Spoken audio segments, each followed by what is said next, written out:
हमारे रहते आप बेरोजगार क्यों हैं? सरकारी नौकरी की सबसे अच्छी तैयारी, सबसे अच्छे अध्यापक, सबसे कम फीस, हरियाणा का नंबर 1 कोचिंग सेंटर ICS। डेरा सच्चा सौदा प्रमुख गुरमीत राम रहीम को कोर्ट ने 21 दिन की फरलो दी है और आज उनको जो है वहाँ से सुनारिया जेल से बाहर निकाला और उसके बाद जो है गुरुग्राम की तरफ जो है डेरा चीफ है वो लौटे हैं। इस फरलो को लेकर के पत्रकार रामचंद्र छत्रपति के बेटे अंशुल छत्रपति ने कड़ा एतराज़ जताया है, क्योंकि इस पूरे मामले को लेकर के साध्वी यौन शोषण के साथ साथ पत्रकार रामचंद्र छत्रपति और रणजीत सिंह हत्याकांड में भी डेरा चीफ को सजा हुई है और वो सजा काट रहे हैं। हमारे साथ इस वक्त अंशुल छत्रपति है। अंशुल, इस जो फरलो दी गई है 21 दिन की, इसको आप किस नज़र से देखते हैं? हालांकि सुबह से ही TV channels, media, social media पे जो है 5 राज्यों में चुनाव है उसका हवाला दिया जा रहा है। आप इस फरलो को आप किस नज़र से देखते हैं? बिल्कुल, ये एक मैं ये कहूँगा कि वोट बैंक की जो गंदी सियासत है, ये उसी को लेकर एक बेशर्मी भरा फैसला है सरकार का। और आप इसकी टाइमिंग देखिए, मैं इसे एक गिफ्ट के तौर पर देख रहा हूँ कि पंजाब और यूपी में इलेक्शंस को लेकर एक जो वोट के लालच के लिए एक जो लेन देन तय हुआ है, उसी के बदले में सरकार ने ये गिफ्ट दिया है गुरमीत राम रहीम को, 20-21 दिन का एक सैर सपाटा गिफ्ट जो जिसे मैं कहूँगा। और ये सरकार का एक बेशर्मी भरा फैसला मैं इसलिए कह रहा हूँ कि इससे पहले जितनी बार भी पैरोल के लिए गुरमीत राम रहीम ने याचिका लगाई, तो पैरोल के लिए एक थ्रू प्रॉपर चैनल जो याचिका जाती है उसमें एडमिनिस्ट्रेशन की राय भी मांगी जाती है। हर बार हमारी डिस्ट्रिक्ट एडमिनिस्ट्रेशन सिरसा ने जो रिपोर्ट किया उसमें ये हवाला दिया गया कि लॉ एंड ऑर्डर की को खतरा हो सकता है उसके बाहर आने से, और इसी वजह से बार बार उसकी पैरोल याचिका जो है वो खारिज होती रही। तो इस बार थोड़ा सरकार ने ये पैंतरा बदला है, जो अंदर खाते जो सौदेबाजी तय हुई गुरमीत राम रहीम और सरकार के अंदर, उस सौदेबाजी में ये पैंतरा बदल कर चला गया कि अब पैरोल की बजाय फरलो पे आया जाए, क्योंकि फरलो जो है वो जेल अथॉरिटीज़ ने अपने बिहाफ पर तय करना होता है। उसके लिए उसको डिस्ट्रिक्ट एडमिनिस्ट्रेशन की रिपोर्ट की ज़्यादा उसको ज़रूरत नहीं रहती, और उसी के तौर तरीके के चलते ये फरलो जो है वो दे दी गई गिफ्ट के तौर पर, उसी सौदेबाजी के चलते।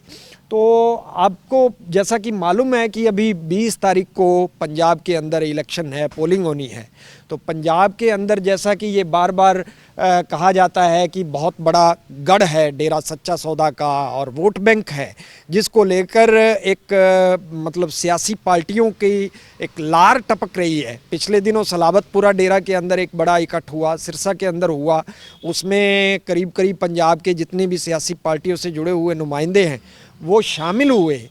तो ये इससे ज़्यादा बेशर्मी वाली बात और कुछ नहीं होगी कि पंजाब के अंदर आपको जैसा कि मालूम है कि श्री गुरु ग्रंथ साहब की बेअदबी का मामला जो है वो इस समय बड़ा तूल पकड़ा हुआ है, और सभी सियासी दलों के नुमाइंदे जो है वो छाती ठोक ठोक कर कह रहे हैं कि बेअदबी के दोषियों को हम सज़ा दिलवा के रहेंगे। तो मैं ये जानना चाहता हूँ, पूछना चाहता हूँ, सवाल खड़ा करना चाहता हूँ उन सियासी पार्टियों के नुमाइंदों से, चाहे वो कांग्रेस के सिद्धू साहब हैं या बादल साहब हैं या आम आदमी पार्टी से जुड़े हुए लोग हैं, तो सभी पार्टियों के, या बीजेपी से या कैप्टन साहब हैं, तो सभी पार्टियों के नुमाइंदे वहाँ गए सलाबतपुरा के अंदर माथा टेकने, आशीर्वाद लेने के लिए वोटों का। तो उनसे मैं ये पूछना चाहता हूँ कि जो गुरु ग्रंथ साहब की बेअदबी करने वाले दोषी जो हैं, आप जब जा कर के उनसे आशीर्वाद मांग रहे हैं, उनके सामने घुटने टेक रहे हैं, उनके सामने माथा रगड़ रहे हैं, तो आप उन्हीं दोषियों को सज़ा कैसे दिलवाएंगे? सबसे पहला सवाल तो ये है मेरा। दूसरा, मैं पंजाब की जनता से ये आह्वान करना चाहता हूँ कि इलेक्शन में वोट की चोट बहुत बड़ी चोट होती है, और जो लोग छाती ठोक कर कह रहे हैं कि दोषियों को सज़ा दिलवाएंगे, उन्होंने कुछ नहीं करना। ये सब सियासी एक ड्रामा है, एक स्टंट है, इससे ज़्यादा कुछ नहीं है। इन लोगों ने कुछ नहीं करना। आपके सामने एक बहुत बड़ा मौका है। जिन लोगों ने बेअदबी की है श्री गुरु ग्रंथ साहब की, उन लोगों को सबक सिखाने का मौका है। चाहे वो गुरमीत राम रहीम है, चाहे उसके डेरे से जुड़े हुए जितने लोग हैं जिन्होंने बेअदबियों के अंदर जो शामिल रहे हैं, उन लोगों को सबक सिखाया जाए वोट की चोट करके। और दूसरा, उन सियासी दलों के नुमाइंदों को भी सबक सिखाया जाए वोट के ज़रिए, जो आज भी ऐसे डेरे में ऐसे तथाकथित साधु के सामने नाक रगड़ते हुए नज़र आ रहे हैं, जो एक रेपिस्ट है, एक हत्यारा है और गुरु ग्रंथ साहब की बेअदबी का दोषी है। ऐसे व्यक्ति के सामने आज भी जो लोग नाक रगड़ रहे हैं, उनको सबक सिखाना चाहिए पंजाब की जनता को, ताकि आने वाले समय में सभी पॉलिटिकल पार्टीज़ को ये समझ में आ जाए कि जनता इतनी मूर्ख नहीं है कि कोई भी आप पॉलिटिकल विंग बनाओ और एक हवा खड़ा करो और लोग और आपके पीछे लग जाएंगे। ऐसा नहीं चलता, ऐसा नहीं है। लोग इतने मूर्ख नहीं है, जनता इतनी मूर्ख नहीं है, सभी को अपने वोट का अधिकार है। तो दूसरी बात मैं ये कहूँगा कि इलेक्शन कमीशन को भी इसके ऊपर एक एक्शन लेना चाहिए कि किस तरीके से एक कोई धार्मिक डेरा एक पॉलिटिकल विंग बनाता है और पॉलिटिकल विंग किस तरीके से अपने फॉलोअर्स को मैसेज करती है। तो ये कहीं ना कहीं एक जो फ्री वोट का एक जो राइट दिया है, उसके ऊपर चोट है, उसके ऊपर कुठाराघात है। इस पे रोक लगनी चाहिए, इलेक्शन कमीशन को इस पर कार्रवाई करनी चाहिए। अंशुल, जिस तरह से फरलो दी गई है 21 दिन की, और हमारी 2-3 दिन पहले जेल मंत्री का भी बयान आया, रणजीत चौटाला ने कहा कि एक कैदी का मौलिक अधिकार है, लेकिन कहीं ना कहीं एक दुष्कर्म और हत्या जैसे संगीन जो आरोप है, जिसमें जो है सजा काट रहे हैं, हार्डकोर की श्रेणी में नहीं रखा गया या हार्डकोर से बाहर रखा गया, इसलिए जो है उसको आसानी से फरलो दी जा सकती है। इसको आप हार्डकोर जो है अपराधी मानना या ना मानना, उसमें आपकी क्या राय है? देखिए, मैं चौधरी रणजीत सिंह जी क्या कह रहे हैं ये उनकी अपनी राय है। उन्होंने कहा कि हर एक कैदी का अपना मौलिक अधिकार है। बिल्कुल, हर एक कैदी का अपना मौलिक अधिकार होता है, इस बात में कोई दो राय नहीं है। लेकिन हरियाणा प्रिजनर एक्ट जो है वो क्या कहता है, कानून क्या कहता है, मुझे लगता है कि ऐसा नहीं है कि हमारे जेल मंत्री जी को इस बात की जानकारी नहीं है या हमारी सरकार को इस बात की जानकारी नहीं है। लेकिन आप किसी कानून को किसी व्यक्ति विशेष को फ़ायदा देने के लिए कैसे तोड़ते मरोड़ते हैं, ये तो मतलब जग जाहिर है कि सरकार अपने फ़ायदे के लिए क्या क्या करती आई है।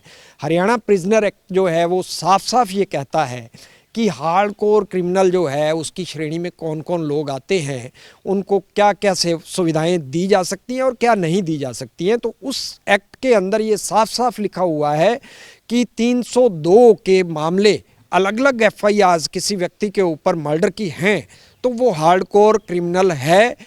साथ में किसी व्यक्ति पर 302 और रेप के चार्ज हैं, वो भी हार्डकोर क्रिमिनल है, ये प्रिजनर एक्ट कहता है। और प्रिजनर एक्ट जब कह रहा है तो उसके अकॉर्डिंग गुरमीत राम रहीम बिल्कुल हार्डकोर क्रिमिनल की श्रेणी में आता है। आप कानून को अपने तरीके से उसको परिभाषित नहीं कर सकते, इस बात से आप बाज आइए। और जो व्यक्ति हार्डकोर क्रिमिनल है उसको सुविधा देने के लिए, फरलो देने के लिए अगर आप उसमें तोड़ मरोड़ कर रहे हैं तो हम इसको चैलेंज करेंगे, बिल्कुल करेंगे। माननीय हाई कोर्ट का हमें सहारा लेना पड़ा या सुप्रीम कोर्ट जाना पड़ा, हम इसको चैलेंज करेंगे।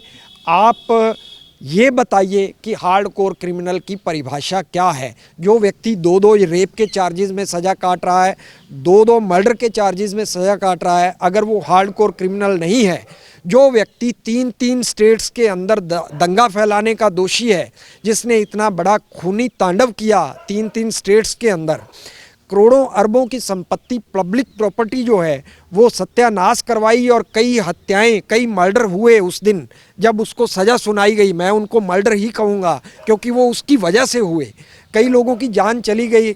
और ये सारी घटनाएं जो हैं उनकी पुनरावृत्ति ना हो, इसके लिए उस व्यक्ति की सही जगह सलाखों के पीछे है। वो व्यक्ति गुरमीत राम रहीम किसी भी स्तर पे समाज के अंदर, सोसाइटी के अंदर विचरण करने लायक नहीं है। ये बात खुद सरकार का मशीनरी कहती रही है, अमला फैला कहता रहा है, एडमिनिस्ट्रेशन ने बार बार जो पैरोल की याचिका पर रिपोर्ट की कि उसके बाहर आने से लॉ एंड ऑर्डर को खतरा हो सकता है, तो उन रिपोर्ट्स को दरकिनार करके किस तरीके से आप उसे फिर से छूट दे रहे हैं, फरलो दे रहे हैं, तो कहीं ना कहीं मुझे लगता है कि सरकार जानबूझकर फिर से जनता को उसी दंगों के दंश में झेलना चाह रही है। धन्यवाद। तो ये थे हमारे साथ अंशुल छत्रपति। लगातार हमारे साथ बने रहिए और इस वीडियो को आप ज़्यादा से ज़्यादा शेयर जरूर कर दीजिए ताकि तमाम लोगों तक ये जानकारी पहुंचे। बहुत बहुत शुक्रिया।